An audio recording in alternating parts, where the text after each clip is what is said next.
bagaimana kabarmu hari ini? Semoga sehat selalu ya. Hari ini kita akan belajar tentang energi. Yang akan kita pelajari terutama yaitu sumber energi dan pemanfaatannya. Lalu apa sih yang dimaksud dengan energi? Energi adalah kemampuan untuk melakukan kerja atau usaha. Dan energi itu tidak dapat diciptakan atau dimusnahkan, tapi hanya bisa berubah dari satu bentuk energi ke bentuk energi yang lain. Lalu sumber energi itu apa ya? Sumber energi adalah segala sesuatu di sekitar yang mampu menghasilkan energi, baik itu energi yang kecil atau besar. Lalu apa saja sumber energi itu? Yang pertama ada matahari, lalu ada air, angin, makanan, biomasa, bahan bakar fosil, gelombang air laut, dan juga baterai.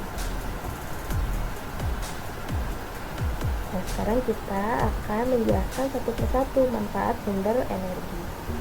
Yang pertama yaitu sumber energi matahari. Nah, matahari itu adalah sumber energi terbesar di bumi. Jadi, sumber energi matahari itu mempunyai dua bentuk energi. Yang pertama ada energi panas dan energi cahaya. Nah, apa manfaatnya? Nah, panas matahari itu bisa bermanfaat untuk menghangatkan bumi. Jadi, kalau di pagi hari itu biasanya kita terasa hangat kan? Lalu, cahayanya juga bisa dimanfaatkan kita untuk membantu penglihatan kita pada siang hari.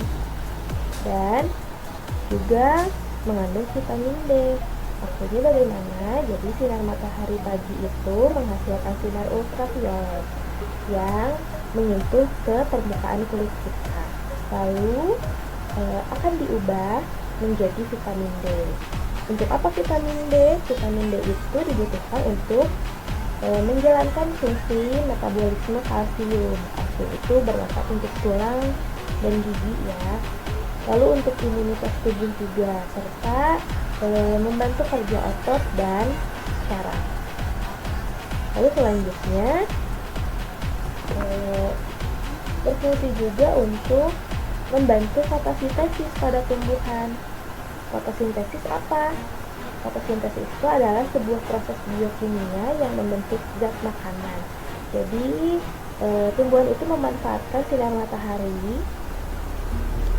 Nah, sinar mataharinya dimanfaatkan untuk mengubah air dan karbon dioksida yang nantinya akan diubah menjadi zat makanan. Nah, si zat makanan ini nantinya juga akan berubah menjadi oksigen. Selanjutnya, untuk menjemur. Nah, bukan hanya pakaian yang dijemur, tapi macam-macam. Jadi, menjemur sesuatu yang basah agar menjadi kering. Salah satunya pakaian. Atau misalnya kalau nelayan itu biasanya menjemur ikan untuk diubah menjadi ikan asin. Kalau di industri makanan biasanya yang dijemur itu misalnya kerupuk.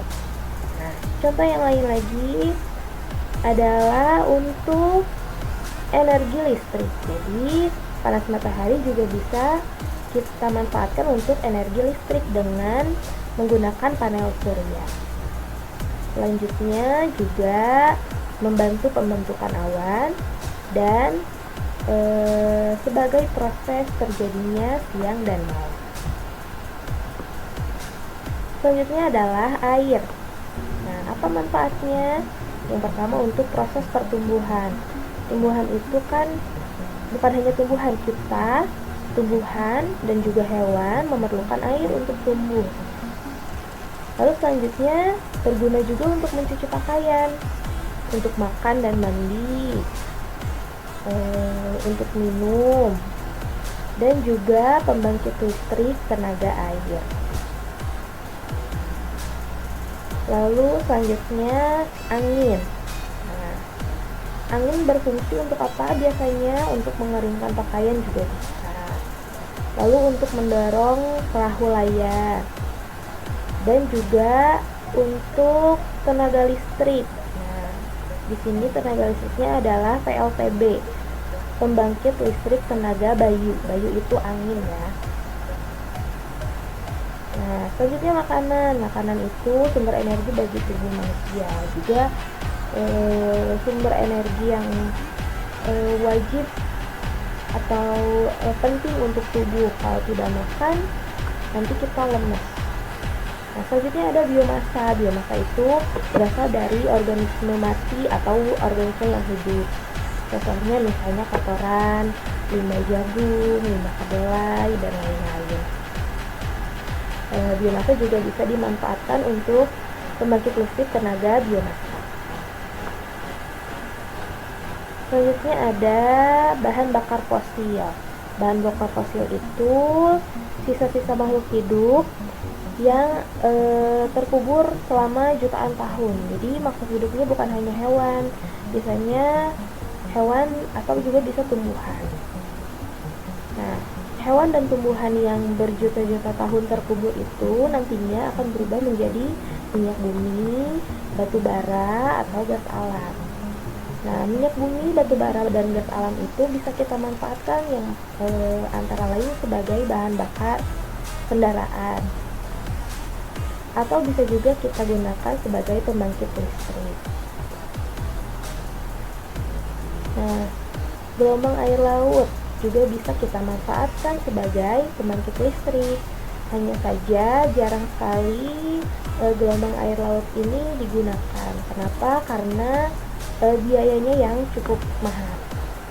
Yang terakhir ada baterai. Nah, baterai atau aki biasanya berfungsi untuk manfaatnya untuk energi listrik. Contohnya untuk kendaraan, untuk alat elektronik, dan lain-lain. Nah, sekian penjelasan tentang sumber energi dan pemanfaatannya. Semoga ilmunya bermanfaat ya. Jangan lupa subscribe, like, comment, and share. Terima kasih. Assalamualaikum.